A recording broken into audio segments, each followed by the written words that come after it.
Hi Yogesh, how are you? Hello. मैं ठीक हूँ, आप कैसे? कैसे हो? मैं एकदम ठीक हूँ। तो मैं अपने दर्शकों को बताना चाहूँगा कि योगेश कथुनिया, जो कि F56 के अंदर डिस्कस थ्रो के नेशनल चैंपियन रह चुके हैं। 2021 के अंदर इन्होंने गोल्ड जीता था। और जब जिस साल इनका डेब्यू हुआ था 2019 के अंदर वर्ल्ड पैरा एथलेटिक्स के अंदर, डेब्यू के अंदर ही इन्होंने ब्रॉन्ज भी मारा था। तो मैं चाहता था कि मेरे दर्शक जो हैं वो योगेश से मिले इससे पहले कि वो पैरालंपिक्स के लिए टोक्यो टोक्यो की उड़ान भर ले। और मैं मतलब मेरे लिए बेसिकली ये जानना बहुत बहुत इम्पोर्टेंट है योगेश कि आपकी ट्रेनिंग, आपकी जो इस टाइम की जो प्रेपरेशन है वो कैसी चल रही है, क्योंकि बहुत से लोग हैं जो कि आपने देखा हो कि ओलंपिक्स के अंदर भी इंडिया का बेस्ट परफॉर्मेंस रहा है। ठीक है। तो लोग जो है वो बहुत ही एक्साइटेड है ये जानने के लिए कि पैरालंपिक्स के अंदर इंडिया का कैसा परफॉर्मेंस रहता है।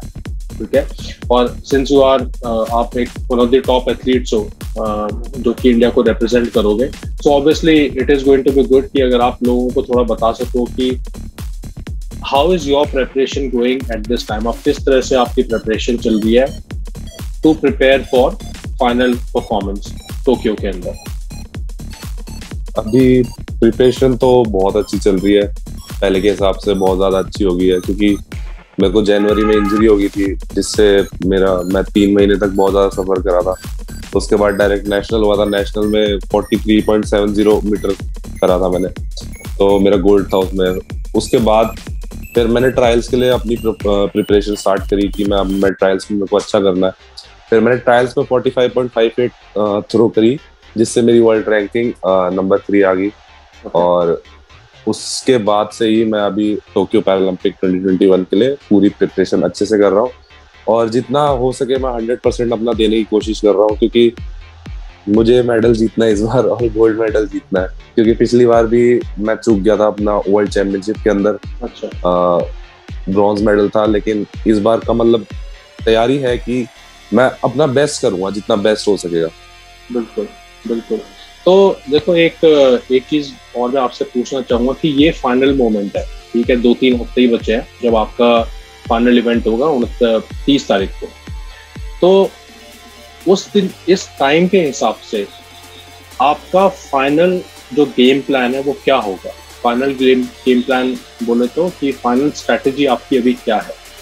हाँ, मेनली स्ट्रेटेजी मेरी ये रहेगी, क्योंकि देखो जो परफॉर्मेंस आनी थी वो आ चुकी। अब कुछ जादू नहीं हो सकता, जितना मेहनत करनी थी कर ली। 15 दिन के अंदर हम लोग कुछ भी नहीं कर सकते।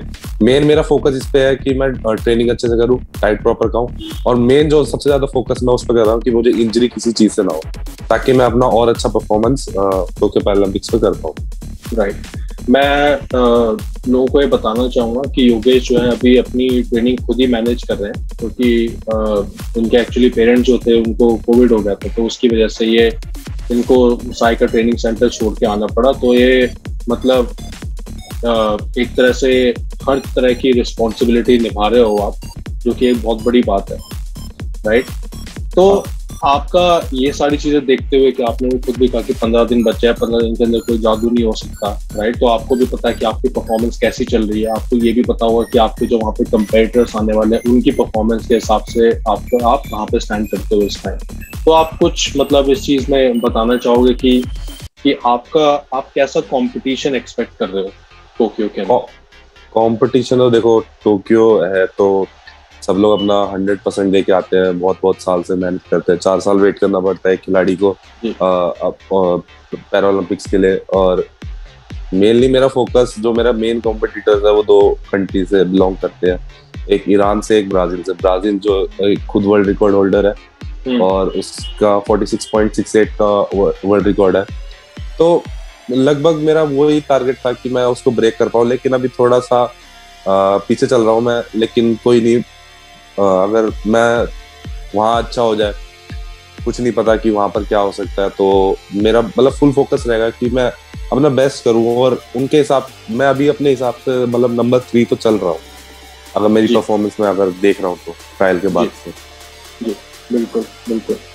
अच्छा, एक चीज आपको पता ही होगी कि इस बार इंडिया का हिस्टोरिकली सबसे बड़ा कंटिंजेंट जा रहा है 54 लोगों का। तो ऑब्वियसली जितने ज्यादा रिप्रेजेंटेशन होता है उतने ही चांसेस बढ़ जाते हैं सक्सेस के। तो आपके हिसाब से इस बारी इंडिया के क्या चांसेस है मेडल के? मेडल के चांसेस देखो तो मैं सिर्फ एथलेटिक्स के बारे में बताना चाहूंगा, क्योंकि मुझे ज्यादा एथलेटिक्स की नॉलेज है। बाकी गेम्स की इतनी मैं इतना फॉलो अप नहीं कर रखा।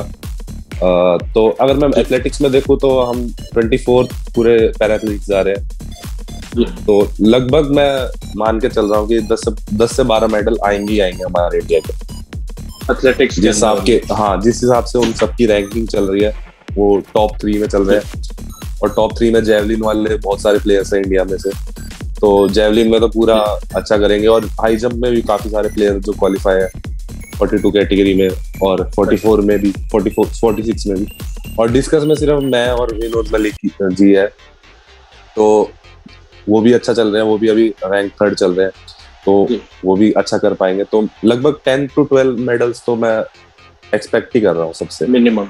हाँ, सो एथलेटिक्स के अंदर मैं अपने व्यूअर्स को बताना चाहूंगा कि एथलेटिक्स के अंदर out of 54 in total athletics के अंदर 24 एथलीट्स जा रहे हैं इंडिया की तरफ से, जिसमें से 20 मेल है और 4 फीमेल। और इसके अंदर इंडिया का, जैसे योगेश ने भी बताया, इंडिया का काफी स्ट्रॉन्ग रिप्रेजेंटेशन रहेगा जैवलिन के अंदर, क्योंकि जैवलिन के अंदर बहुत जाने माने नाम इंडिया की तरफ से कम्पीट करेंगे। अच्छा, ये तो बात हो गई कंपटीशन की, प्रेपरेशन की। बात करते हैं योगेश एक्सपेक्टेशंस की। तो ऑब्वियसली आपकी परफॉर्मेंस जो रही है इतनी अच्छी रही है, जब भी आपने इंटरनेशनल नेशनल लेवल पे खेला है, you have always won some medal और द अदर। तो लोगों को ऑब्वियसली आपसे बहुत एक्सपेक्टेशन है, दूसरे एथलीट से बहुत एक्सपेक्टेशन है, लेकिन आपको लोगों से क्या एक्सपेक्टेशन, आपको भारतवासियों से क्या एक्सपेक्टेशन है? देखो, मैं जब 19 में भी मैंने जब मेडल जीता था तो मेरे सब गांव वालों ने मेरा बहुत अच्छे से मेरे को सपोर्ट किया था। तब गांव वालों ने सपोर्ट करा था, तो मैं इस बार क्या है, ये पैरालंपिक्स है तो पूरे वर्ल्ड वाइड लोग, सब लोग, पूरे इंडिया की नजर इस बार मैं देख रहा हूँ ओलंपिक्स पे भी। जिस हिसाब से कंपेयर किया जाए 90 वर्ल्ड कप से, उसका 1983 वर्ल्ड कप से पूरा कंपैरिजन करा गया है ओलंपिक्स का इस बार का। तो मेरा मन से इच्छा है कि लोग हमें भी इस बार वैसे ही सपोर्ट करें जैसे ओलंपिक्स को सपोर्ट किया, ताकि इससे हमें बस एक चीज का फायदा होता है, हमें लोगों से खुशियां ज्यादा मिलती है। वो अगर हम उन लोगों के लिए दुआ करेंगे तो दुआ बहुत काम की चीज होती है, और जो वो लोग आशीर्वाद देंगे उससे बड़ा कोई ताकत नहीं होता किसी चीज के अंदर। बिल्कुल। और मैं लास्ट में मैं लोगों से अपील करूंगा कि योगेश की जो इवेंट है वो F56 कैटेगरी में डिस्कस थ्रो की इवेंट है, जिसके अंदर योगेश परफॉर्म करेंगे। मंडे को 30 अगस्त को टोक्यो के टाइम के हिसाब से सुबह 9:30 बजे का टाइम है, जो कि इंडिया के हिसाब से मेरे ख्याल से अराउंड 5:30 या 6 बजे सुबह का टाइम होगा। मेरे सब लोगों से रिक्वेस्ट है, जो भी हमारे ये वीडियो देख रहे हैं, कि प्लीज अपना जितना सपोर्ट हो सके उतना दीजिए योगेश को, सारे एथलीट्स को। इनकी इवेंट को आप सबको उठ के देखना है अपने टीवी चैनल पे। इंडिया के अंदर ये DD न्यूज़ पे लाइव टेलीकास्ट होगा, जितना मेरे को इन्फॉर्मेशन है। लेकिन हम सबको सपोर्ट करना है, और हम सबको सपोर्ट करेंगे तो ही पैरा एथलेटिक्स जो है आगे बढ़ेगा। ये मेरी सबसे अपील है। सो योगेश, इतना कह के मैं अभी आपका और ज़्यादा टाइम नहीं लूँगा, बट मेरी तरफ से आपको बेस्ट विशेस, और keep in touch, keep healthy, अपनी ट्रेनिंग को एकदम आप सुपर ऑप्टिमम रखिएगा। और हो सके तो जब आप टोक्यो के अंदर है तो एक लाइव जूम कॉल करेंगे हमारे ऑडियंस के लिए, हमारे व्यूअर्स के लिए ऑन द फील्ड से। ये मेरी रिक्वेस्ट रहेगी। हाँ जरूर। चलिए, thanks a lot Yogesh, thanks for your time, bye bye.